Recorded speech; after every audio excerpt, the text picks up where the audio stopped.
first alert weather, and live local coverage. This is News 10.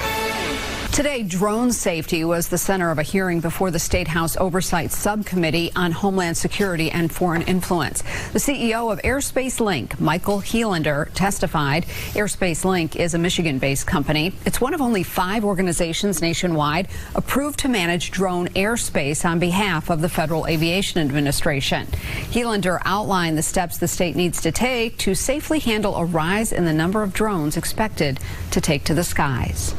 They're the biggest users of drones.